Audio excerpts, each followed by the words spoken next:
Sex Talk with Erika Miley. 'Cause sexuality is tough.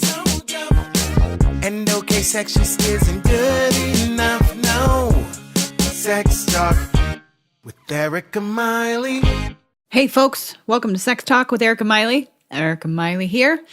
It's a tough day. I'm recording a podcast because I'm thousands of miles away from my home state, which is California. And they're going through a pretty tough fire right now where some of my family's been evacuated. So if I don't sound so upbeat this episode, that's why.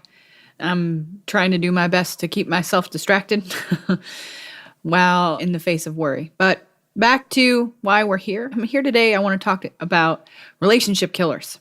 More in particularly, I want to talk about one specifically. So, Dr. John Gottman, and I know I have mentioned his work time and time again on this podcast, specifically talks about these things called the 4 horsemen of the apocalypse. Now, this sounds very dramatic. These 4 horsemen are basically the things that he has found throughout his research, these big negative communication behaviors that we do within relationships, and I believe not just romantic relationships, that are really hard on a relationship. First things first, we all do these 4 horsemen. All of us do them, and we will continue to do them. It's really the ratio in which we continue to do them that can spell trouble for a relationship. So the one I want to talk about today, so there's 4: criticism, defensiveness, contempt, and stonewalling. I want to talk about contempt. This is actually one I've been working on a lot this week with my clients. I work on these a lot with my clients generally, but contempt in particular. Contempt can sound a lot of different ways. So contempt can, like the more basic, more subtle ways that you can hear or see contempt, probably the most common way is the eye roll. That's the physical one that we're more likely to do, right? Like I can't tell you how many times I've rolled my eyes at my kids, I've rolled my eyes at my friends, I've rolled my eyes at my husband. So the eye roll is kind of that sign of contempt of like, I don't care what you're saying, or I think what you're saying is ridiculous. It comes from a place of like superiority. So that's the issue with contempt in particular. It's statements that come from like a relative area of superiority. I'm better than you, or I'm smarter than you. Sometimes it can sound like sarcasm, name calling, things like that. It can also be like mocking a person or like hostile humor. Contempt is the greatest predictor of divorce. It really is. This is the negative behavior that we do between each other. If we do this at a certain level, more than likely a relationship will end due to this. So it can sound like things like, you're an idiot, or I don't like you, or it's just better when you're gone, or there's lots and lots of versions of this that we say to each other that sometimes it can even sound like a backhanded compliment. So I wanted to talk about this one in particular because I think this one is a hard one to understand how to fight against it within your relationship. And since it is one of the biggest predictors of divorce and relationships ending, or like coworker relationships having serious trouble, is the anecdote is very difficult for us to do.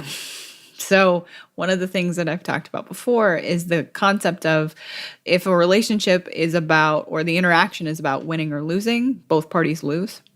And contempt in particular is one of those ways that we will double down and try to win a conversation. Like, you're an idiot. That's one of those things, like if you're calling your partner names or calling your friend names, you're trying to take out their knees out from under them, right? You're not trying to find cohesiveness. You've been backed into a corner, you're trying to get yourself out of the corner. And specifically, this is one of those things you're trying to hurt the other person. And this is a hard thing for us to admit that we will do to ourselves and to other people, that we will actually try to hurt them. Here's the thing. When we're in fight or flight or freeze, all bets are off. So one of the first things I have my couples do is learn how to take that 20-minute break. And really take the 20-minute break. Don't chase each other around the house. Take 20 minutes and walk away. 20 minutes there's research behind it. It takes 20 minutes for your body physiologically to calm down, to be able to make better decisions, to be able to say the things you want to say. And I think I've mentioned that on the podcast before. The other thing that can really, really help in this situation, with contempt in particular, is building a culture of appreciation and respect. Now, that's a big way that can feel really big to try to tackle. Let me break it down to very simple interactions. Something you can say in the heat of a moment or whatever the case may be is, I need a break. Then come back and then take responsibility for your end. Taking responsibility for your end is one of the better diffusion techniques that you can try in a heated argument. So by taking responsibility, I mean, it can be the smallest part of it. You may not be completely at fault for how the interaction is gone, but we have some responsibility in interactions, period. So take responsibility for your end. Could even just be your tone of voice that you're taking responsibility for. So coming back to building that culture of appreciation and respect. This can happen in very small ways when you're not fighting. So it could be, thank you for cooking dinner. I just really appreciate that I didn't have to do that. That's all you have to do. It doesn't have to be like, thank you for every little thing that other person is doing. It is identifying something that they have done that has made your life a little easier. So, for instance, I'll use my personal examples because it's a much easier way. I will often thank my husband for very small things that he does that I then don't have to keep in my brain space. So like when he has the oil changed, I'm like, thanks for doing that. I really appreciate that. I didn't have to think about that. Or thank you for getting my car washed and vacuumed. Oh, I'm really, really glad that was no longer on my plate of things that I had to do. You notice how genuine and authentic those sound. It's because they're real and they're true. It's not just me saying thank you for something to try to make him feel good. It is, I'm legitimately thankful that I no longer have to think about that thing. So creating that culture of appreciation can start with these small moments that you can recognize that other person has done something for you to be able to make your life a little easier. So the next step of not just creating that culture of appreciation is also creating the culture of respect. So you can just do this by observing the behavior of your partner and then complimenting on that. Say you're having trouble with your kid's teacher and you see that your partner has handled it really well without exploding. Maybe that's a great opportunity for you to be like, hey, I'm really proud of the way you handled that teacher's conference. I didn't have my shit together so well on that. I'm really proud of how you handled that. That on its own, you are saying, I respect you. I respect that you were able to do something that I maybe could not do in that moment. There are tons of these moments in our life, tons and tons and tons of them. Tons of times that your partner maybe went to the grocery store for you when you really didn't want to, or made the decision about dinner when you really, really didn't want to make that decision about dinner. Whatever the case may be, whatever those small ways you can find it, build that culture of appreciation and respect. When you build those kinds of foundations, contempt really struggles to live in that house you've built. Contempt comes from long-held negative beliefs that you have about your partner.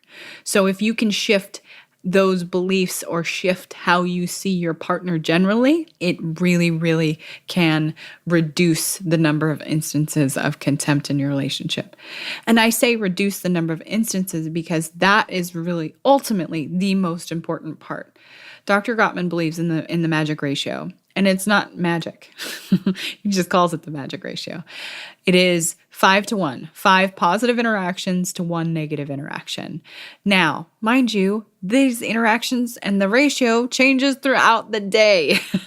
It's not that, oh, you've reached your magic ratio, you're good to go. It's No, these ratios change and flow throughout the day. So, can you, in your mind, try to have more positive interactions with the people that you love in your life than negative ones?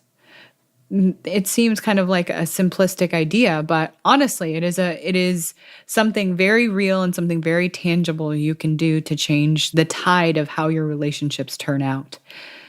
So, I'm going to kind of roll through this again. Contempt is that number one killer of relationships. In particular, it's a huge predictor of divorce. And it really doing the couple's best to eliminate it can help save a relationship. How do you deal with that? Being able to create this culture of appreciation and respect, and also learning to take that 20-minute break, as well as admiring and really, really looking for those opportunities to identify something that your partner or loved one has done for you and recognize them for it. We as humans do so much better with reward. Reward is a huge driver of our behavior. We love it. We love when we get rewarded to do things, even if they're small things. That's why our cell phones are so popular. There is some serious reward systems built into our cell phones. But if you can look at your relationships a very similar way, that you can create rewards in your relationships far, far in a greater number than punishments. Punishments don't work within our relationships. We just become more resentful to one another. So I hope this was helpful to you. I hope this will give you a little trick or a little skill to build into your relationships. If you would love to know more, or if you're interested in more episodes of this podcast, check out my website, ericamiley.com. You can find all of the episodes there. You can also find them on iTunes. If you are going to jump on iTunes, please rate and review 5 stars. That's how we get found. I would love to have you. Also, stay tuned. I've got Patreon news coming. I love creating this content for all of you, and it takes up a lot of time. I really, really love doing it, and I would love the support in making it happen for you. And the more support I get, the less I would have to turn to ads, and I would love that as well. So stay tuned for that. All of that information is to come. You can find everything on ericamiley.com. You can always email me at erica@ericamiley.com. Thanks for sticking around to the end. I'll see you next time. Thanks for listening, folks. Please rate and review on iTunes. That helps this podcast get found. If you leave a 5-star review, let me know about it on any social media, and I'll shout you out on the podcast. You can find my website at ericamiley.com. You can find me on Facebook, the Gram, and Twitter. See y'all next time.